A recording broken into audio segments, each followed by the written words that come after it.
Boa noite, pessoal. Estamos aqui para mais um Franco Conversa com o tema Almas do Purgatório. Hoje o nosso convidado, pela segunda vez, é o Zé Clarice Israel. Muito obrigada, Zé Clarice, por participar de novo do nosso Franco Conversa. Sejam muito bem-vindos. Obrigado, agradeço mais uma vez pelo convite. E é uma alegria, sempre vai ser, né? Estar conversando com vocês, partilhando. E mais que oferecer conhecimento, é conhecer também. Então, obrigado pelo convite. Nós que agradecemos. Então, para puxar a conversa. O que é purgatório e o que a Bíblia e o Catecismo falam sobre o purgatório? Muito bem. Para a gente falar, né, do termo purgatório, a gente tem que primeiro lembrar da realidade da morte, que é a realidade do que todos nós vamos passar.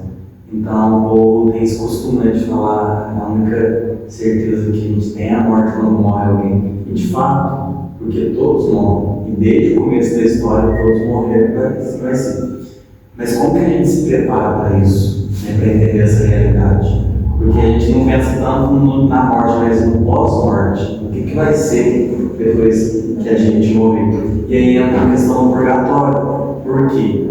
Nós fomos criados em imagem e semelhança de Deus, mas para que a gente contemple a face de Deus na ressurreição, a gente tem que estar purificado. Nós temos que passar por esse processo de purificação.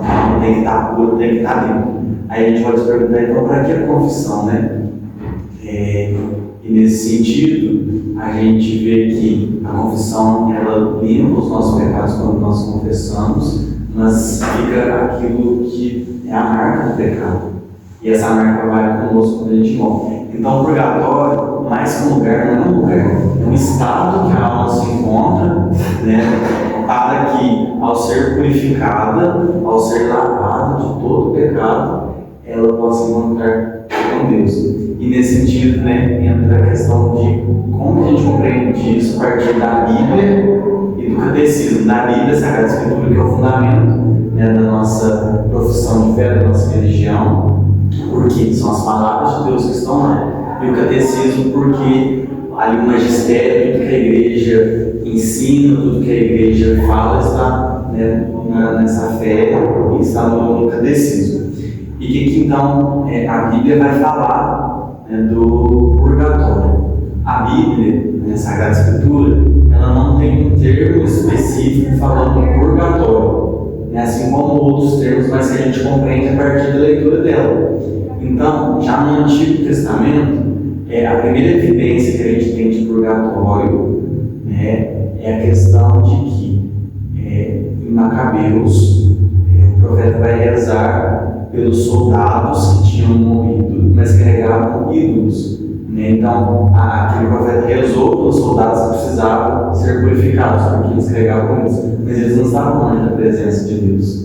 Então, isso significa que por mais que pecamos, por mais que a gente carregue o pecado, a gente não está longe de Deus, porque a gente está arrependido do pecado e quer ter uma vida com Deus. Então, o profeta vai fazer essa oração diante desses mortos, né, para que eles possam ser purificados desses pecados enquanto estavam aqui. Tá.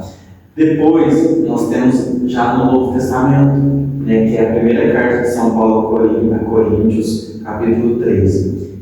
Lá fala do fogo que provará o trabalho de cada um e a possibilidade de ser salvo, né, mas passando pelo fogo. E aqui a gente lembra a imagem do fogo, quando a gente coloca fogo em alguma coisa, ele transforma.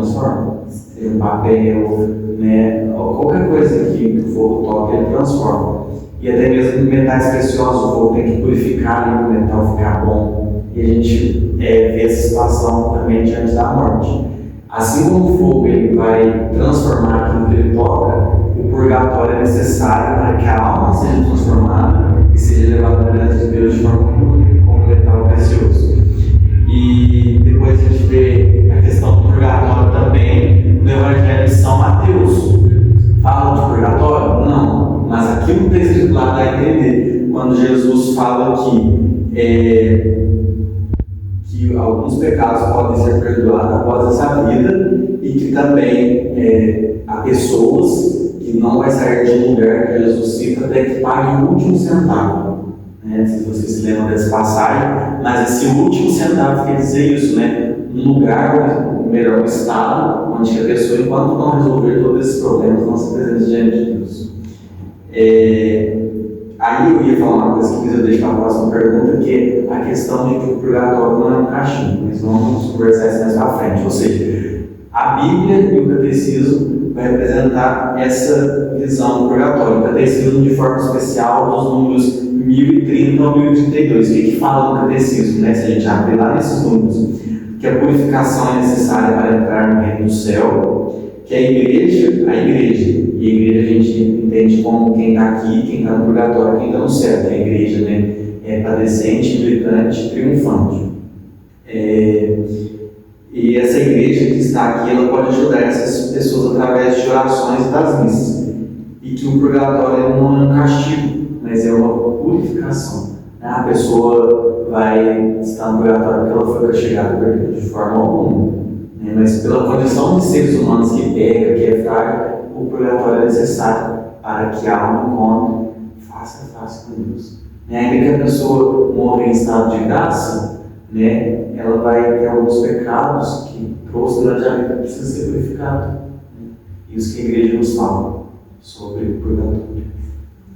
Como a fé no purgatório se desenvolveu? Então, essa pergunta é uma continuidade da primeira em relação à Sagrada Escritura, porque a oração não, melhor, é pensar sobre os mortos, né? Falar dos mortos, falar de uma realidade após a morte existia, sempre existiu. Mas aí a gente vê onde que entra o termo purgatório, que foi na Idade Média. Né? Diante dessas leituras da Sagrada Escritura, diante também da sabedoria, né, do povo, diante da fé, criou essa mentalidade de que as pessoas, a maioria das pessoas que morriam não estavam preparadas ainda para contemplar Deus face a face, então era necessária essa purificação. Aí foi desenvolvendo, até que chegou esse nome, né, purgatório, né, que é purgar, purificar, deixar limpo.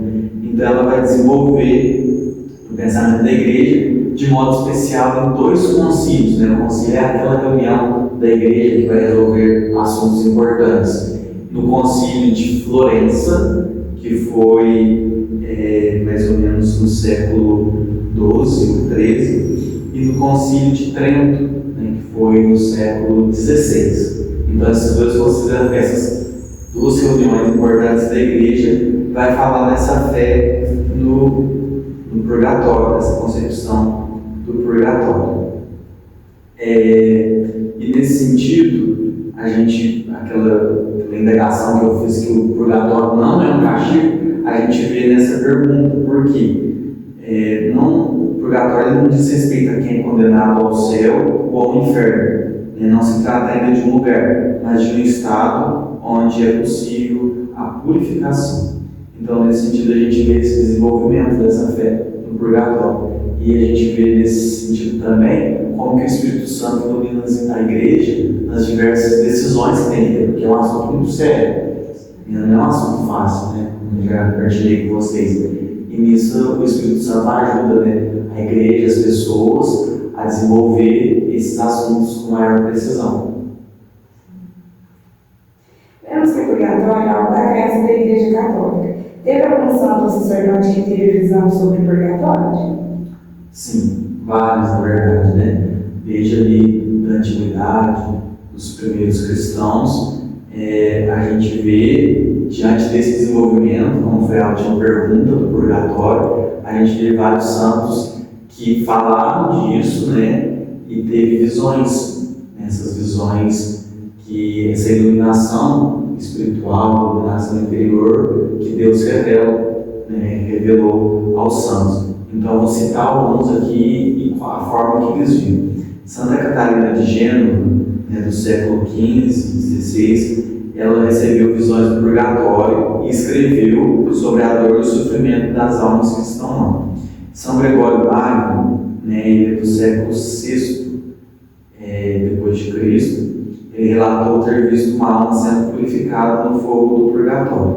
Santa Gertrudes, ela recebeu visões do purgatório e foi inspirada a rezar pelo menos uma oração por dia pelas almas que estão lá. São Tomás de Aquino, né, tão famoso, né, tão falado nas igrejas, o doutor da igreja, ele escreveu sobre o purgatório em sua obra, uma das suas obras mais famosas, que é a Suma Teológica. E nela ele descreveu o purgatório como um lugar de purificação. Santa Faustina, né, aquela que teve as visões, né, de Jesus misericordioso, terceira misericórdia, ela teve visões do purgatório também. E a partir dessas visões ela foi inspirada a rezar pela libertação das almas que estão lá. E por último, o Padre Pio de Pietrelcina, também muito conhecido, né, que é um mais recente que os outros. Ele relatou ter visto almas do purgatório pedindo orações e sacrifício. E olha só como todas essas visões, né, dos santos convergem tudo no que? Na purificação. E a gente vê que de forma especial esse pedido, né, das almas para rezar por elas. E aí eu ia falar mais uma coisa, mas deixa a próxima pergunta que vai casar. Israel, quanto tempo uma alma pode ficar no purgatório? Então, a fé, a igreja, ela não determina um tempo específico. Um mês, uma semana, um ano, um século. Aí não pode falar isso, porque o tempo no purgatório, ele é diferente do nosso tempo, né? A realidade pós-morte é diferente da nossa. Então, o tempo que a alma vai ficar no purgatório é de acordo com a vontade de Deus, com a justiça de Deus, né? Ou com a sua misericórdia. Justiça, porque a alma cometeu o pecado, a pessoa cometeu o pecado em vida, ela tem que se purificar, né, para contemplar a face de Deus. Misericórdia, porque quando nós rezamos por essas almas, elas podem ir para o céu, né, contemplar Deus mais rápido, que vai ser um tempo que a gente vai falar depois. Então, por mais que não tenha uma data específica, é de acordo com a justiça e com a misericórdia de Deus, né? E isso é muito bonito de se ver, de se falar. Israel, tem alguma oração específica para libertar as almas do purgatório? A oração específica que a gente tem, né, não é uma oração que alguém elaborou, né, uma oração escrita por um santo, mas é aquilo que hoje, né, dia 2 de novembro, nós falamos que são as indulgências. A gente ouve falar de indulgência, né, indulgência parcial ou indulgência plenária, que a gente pode associar também como o perdão desses pecados que a alma, né, vai carregar, né, para o purgatório. Então, a oração específica é a indulgência, mas a alma por si mesma não pode fazer isso? Não, porque ela por si mesma, para ela mesma, ela não pode fazer nada, mas tem gente que pode, né? Que somos nós que ficamos aqui. Então, nós que ficamos aqui, que é a igreja militante, né? Militante porque caminha, né? Ela vai conseguir libertar, né? Libertar entre aspas, mas adiantar o processo daquela alma para contemplar a Deus através da oração. Então, quando nós rezamos, essas almas são libertas ou adiantam o tempo delas. Mas como assim libertas ou adiantam? Porque temos a indulgência parcial e a indulgência plenária. Parcial, por quê? Por parcelas ou por partes. Então, algum dia do ano, a igreja concede indulgência parcial. Então, você vai rezar ou por você, né, pela sua alma, ou por alma de um falecido. Por outras pessoas, não. Por exemplo, eu não posso rezar por você nem por você, mas por mim eu posso, ou posso rezar por uma alma, né, de uma pessoa que já foi. Mas temos condições, né? A igreja é muito séria nesse sentido de impor algumas condições. A pessoa tem que estar em estado de graça, ou seja, ter se confessado, não pode estar em pecado. A pessoa tem que participar da Santa Missa em comungar, né? E estando em estado de graça, comungando, ela tem que rezar por essa alma. Então, como a gente está falando de purgatório, eu vou escolher uma pessoa já falecida, né? Mas como que eu vou saber, né, se ela está já no céu, no purgatório? A gente não sabe, então mesmo assim eu vou escolher essa pessoa para rezar. E agora um exemplo, hoje é 2 de novembro, certo? O mês de novembro é dedicado a realizar a oração pelas almas. Então, de hoje até o dia 8, nós alcançamos indulgência plenária para nós mesmos ou por uma alma. Então, se você estiver em estado de graça, se você participar da Santa Missa, se você comungar, você pode rezar por essa alma. E é correto que no dia de hoje você vá até o cemitério para rezar por essa alma escolhida. Então você vai rezar o Pai Nosso, Ave Maria, Glória, e uma coisa muito especial que a igreja pede, que se reze pelo Papa. Assim a gente alcança a indulgência plenária de hoje até o dia 8, ou seja, a indulgência, o perdão total dos pecados por essa pessoa que se rezou. E nos outros dias é parcial, né? Não é plenário, não é total, mas você também consegue que essa pessoa, que já não está aqui, receba essa indulgência. Essa é uma dúvida. Por exemplo, porque tipo assim, nós acreditamos que pra gente ir, pelo menos pro purgatório, por isso a gente tem que ser batizado. E quem morre e não recebeu o batismo, vai pro purgatório, tipo assim, ou não? É uma boa pergunta. Quando o indivíduo ali, a pessoa, ela é batizada, ela passa a se tornar filho de Deus. Então é necessário que ocorra esse batismo. E às vezes tem que se olhar o motivo por que essa pessoa não foi batizada, né? O que aconteceu que ela não foi batizada como criança ou ao longo do tempo. Mas pode ser que essa pessoa também, ela ao fim de sua vida, ela quis ser filha de Deus professando uma fé cristã. Então ela teve essa aceitação, né, de ser cristão, de assumir a fé cristã, de se tornar filho e filho de Deus. E aí eles perguntam, mas pode, após a morte, pode ser batizado? Não, mas batizado enquanto vivo, né? Mas houve essa profissão de fé, essa aceitação de Jesus. E mais uma vez, né, queremos agradecer por você ter aceitado o nosso convite, Israel. Nosso muito obrigado, nossa gratidão a você. E que você possa ser muito abençoado e iluminado no seu caminho, na sua trajetória. Muito obrigada. Eu que agradeço mais uma vez e, quando for convidado novamente, espero poder vir, né, partilhar sempre uma alegria. E, como eu já partilhei com vocês, fazer desses momentos de conhecimento, né? E de poder afirmar mais ainda a nossa fé na igreja, que às vezes a gente professa a nossa fé e não sabe como que os dogmas, como que isso é desenvolvido. E é muito importante, né, na fé da nossa igreja, essa questão do purgatório, esses assuntos mais sérios que a gente tem dificuldade de compreender, de conversar sobre eles, né, que é a dúvida de muitas pessoas. E um pedido, né, a todos nós, que a gente reze mesmo pelas almas do purgatório.